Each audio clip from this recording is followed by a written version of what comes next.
Assalamualaikum warahmatullahi wabarakatuh. A'udzubillahi minasyaitonir rajim.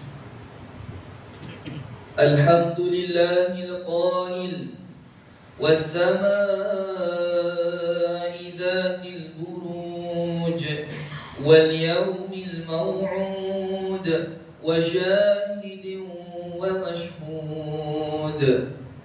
أشهد أن لا إله إلا الله وحده لا شريك له وأشهد أن محمدا عبده ورسوله اللهم صل وسلم على سيدنا محمد وعلى آله وصحبه أجمعين أما بعد فيا أيها المسلمون اتقوا الله أوصيكم وإياي بتقوى الله فقد فاز المتقون قال الله تعالى يا أيها الذين آمنوا اتقوا الله حق تقاته ولا تموتن إلا وأنتم مسلمون.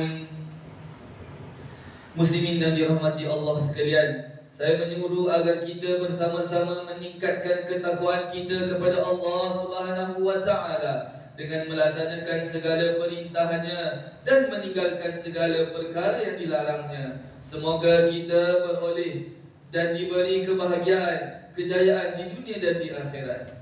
Para jemaah diingatkan supaya jangan bermain telefon bimbit. Janganlah kita melihat telefon kita, melihat video-video pendek ataupun bermain game. Simpanlah telefon bimbit di dalam poket masing-masing dan mendengar khutbah yang disampaikan. Bersempena hari yang mulia ini bertepatan pada 9 Zulhijjah, marilah sama-sama kita menghayati khutbah yang bertajuk Falsafah Arafah. Hadirin Jumaat yang dirahmati Allah, hari ini kita berada pada salah satu daripada hari-hari yang agung dalam Islam, hari yang penuh barakah dan hari terpenting bagi umat Islam yang mengerjakan haji, iaitu hari Arafah. Hari Arafah adalah hari ke-9 Zulhijjah. Pada hari ini, umat Islam yang mengerjakan haji berwukuf, iaitu berhenti atau hadir seketika di padang Arafah. Wukuf di Arafah merupakan rukun haji yang pertama. Sebagaimana hadis riwayat Tirmizi daripada Abdurrahman bin Ya'mar bahawa Rasulullah sallallahu alaihi wasallam menyifatkan haji itu Arafah. Hari Arafah menjadi saksi kepada detik agung dalam sejarah Islam, iaitu penghabaran Allah Subhanahu wa Ta'ala yang menyatakan penyempurnaan agama dan nikmatnya kepada sekalian manusia. Peristiwa ini dirakam dalam surah Al-Ma'idah ayat ketiga. Al-yawma akmaltu lakum dinakum wa atmamtu alaikum ni'mati wa raditu lakumul Islam dina. Pada hari ini telah aku sempurnakan untuk kamu agama kamu dan telah aku cukupkan nikmatku untuk kamu dan aku meredai Islam itu sebagai agama kamu. Meskipun kita tidak berpeluang berdiri di padang Arafah dalam keadaan berihram haji, ketahuilah bahawa hari Arafah adalah rahmat untuk seluruh umat Nabi Muhammad sallallahu alaihi wasallam. Allah Subhanahu wa Ta'ala tidak mengecualikan kita semua daripada kelebihannya. Dengan itu, sesiapa yang berpuasa pada hari Arafah akan mendapat ganjaran penghapusan dosa selama 2 tahun, iaitu setahun yang lalu dan setahun yang akan datang. Hadis yang diriwayatkan daripada Abu Qatadah Al-Ansari radhiyallahu anhu bahawa Rasulullah sallallahu alaihi wasallam bersabda, "Siyamu yaumil Arafah ahtasibu 'ala Allah an yukaffira as-sanata allati qablahu was-sanata allati ba'dahu." Puasa pada hari Arafah, aku berharap kepada Allah agar ia dapat menghapuskan dosa setahun yang lalu dan setahun yang akan datang. Hadis riwayat Muslim. Selain itu, hari Arafah adalah peluang untuk kita berdoa. Doa pada hari ini sangat mustajab dan Allah Subhanahu wa Ta'ala berjanji mengabulkan doa-doa, terutamanya doa untuk kebaikan di dunia dan di akhirat. Marilah kita memperbanyakkan doa agar permohonan yang kita panjatkan diperkenankan oleh Allah Subhanahu wa Ta'ala. Rasulullah sallallahu alaihi wasallam bersabda sebagaimana hadis riwayat At-Tirmizi daripada Abdullah bin Amr al-As bahawa sebaik-baik doa adalah pada hari Arafah. Al-Alamah Syekh Ali bin Sultan Muhammad Al-Qari dalam Mirqat Al-Mafatih Syarah Miskat Al-Masabih menjelaskan maksud sebaik-baik doa, iaitu yang paling besar ganjarannya dan paling cepat makbulnya. Hari Arafah juga adalah hari yang dilimpahkan dengan keampunan sehingga dijanjikan dengan pembebasan dari api neraka. Hadis yang diriwayatkan daripada Sayyidatina Aisyah radhiyallahu anha bahawa Rasulullah sallallahu alaihi wasallam bersabda yang bermaksud, tidak ada satu hari yang lebih banyak dibebaskan hamba-Nya daripada api neraka melainkan pada hari Arafah. Hadis riwayat Muslim. Namun umat Islam diingatkan pentingnya menjaga hubungan baik sesama manusia kerana Allah Subhanahu wa taala tidak akan mengampuni dosa-dosa mereka yang bermusuhan. Usahakan penyelesaian dan wujudkan perdamaian. Hadirin yang dikasihi Allah sekalian, setiap tahun tanggal 9 Zulhijjah, padang Arafah dipenuhi dengan lautan manusia yang sedap yang datang dari seluruh pelosok dunia. Di sini berkumpulnya umat Islam tanpa mengira pangkat, bangsa dan harta, kaya atau miskin, bangsawan atau rakyat jelata. Dengan ketetapan syarak, kesemuanya berpakaian putih. Para jemaah lelaki tidak boleh menutup kepala, tidak boleh memakai pakaian berjahit dan hanya berselipar. Kesemua mereka berada di bawah matahari terik dengan kepadatan manusia yang menghimpit. Tekak dirasakan perit, kaki luka melecet dan suasana dirasakan sempit. Arafah dengan pelbagai situasi sebegini bagaikan cerminan kecil atau bayangan pada hari yang lebih genting, iaitu mahsyar yang menghimpunkan seluruh manusia untuk dihisap di akhirat kelak. Marilah kita menjiwai perhimpunan di Arafah ini dengan perhimpunan di mahsyar sebagai pemangkin kepada penyucian jiwa dan persediaan untuk akhirat.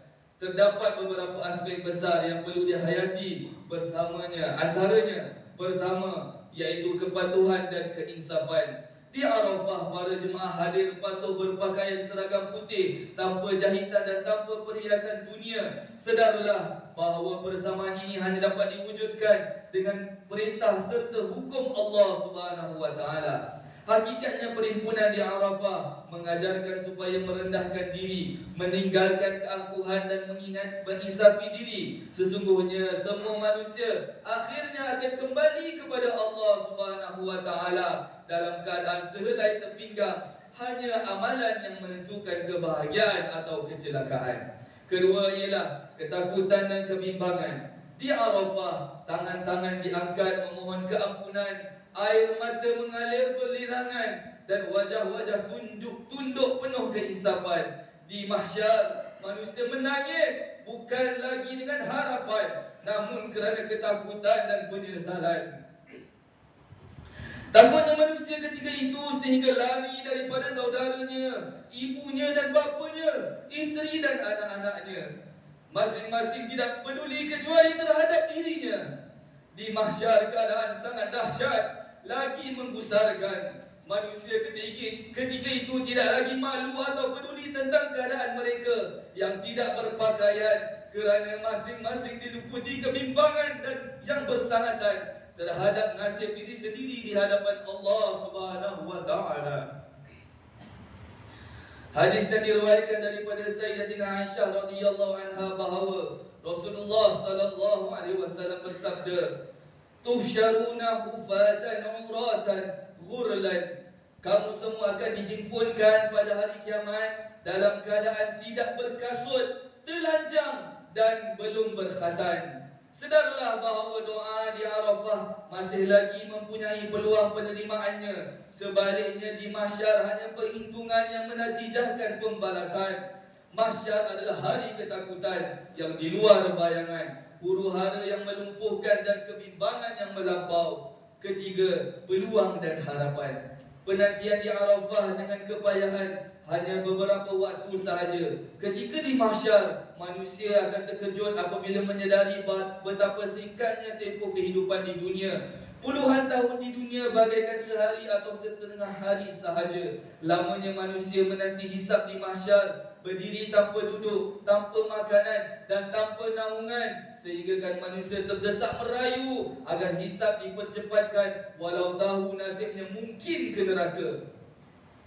Imam Ar-Razi dalam tafsirnya terhadap surah Al-Mutaffifin ayat ke-6 menukilkan pandangan tempoh berdiri manusia di mahsyar adalah selama 300 tahun mengikut masa dunia ataupun 40 tahun di mahsyar. Namun bagi orang-orang yang beriman, masanya bagaikan waktu yang diperlukan untuk menyempurnakan solat.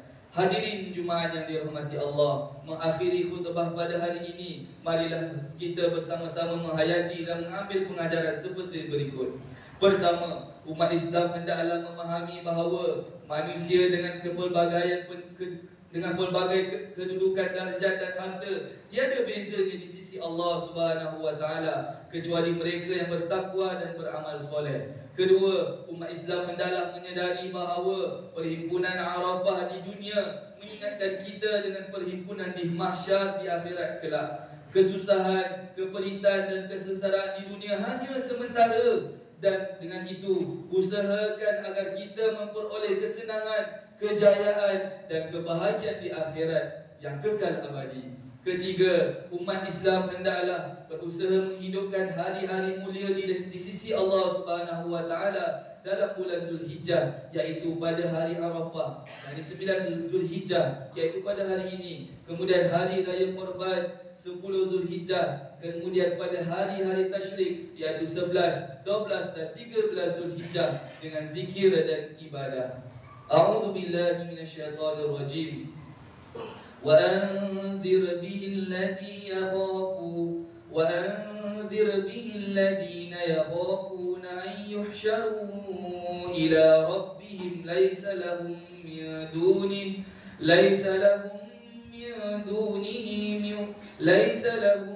من دونه ولي ولا شفيع لعلهم يتقون.